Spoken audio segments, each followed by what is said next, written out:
ஆண்டவன் முடித்துல பாத்தீங்கன்னா எனக்கு 2 ஆம்பளை கொலை. அவன் எதையோ சம்பாரிச்சு அப்பாவோட கனவை நிறைவேற்றதான் விஜய் பிரபா இங்க நான் வந்து நிக்கிறேன்.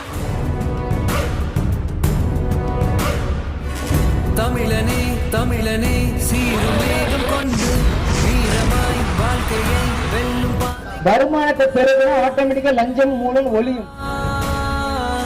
தமிழனே தமிழனே உன்னை புதியதாக்கு நேர்மையாய் மாறுதல் காண வேர்வை சிந்தி வா.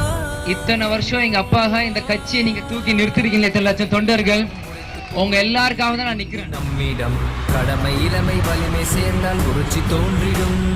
நோக்கம் மக்களுக்கு ஒரு பிரச்சனை குரல் கொடுக்க தேமுதிக மட்டும்தான் நீங்க வரும். அச்சமின்றி உச்சம் தீண்டவா என் உயிர் தோழா. இது காசுக்கு சேராத கூட்டம் இந்த கூட்டம்.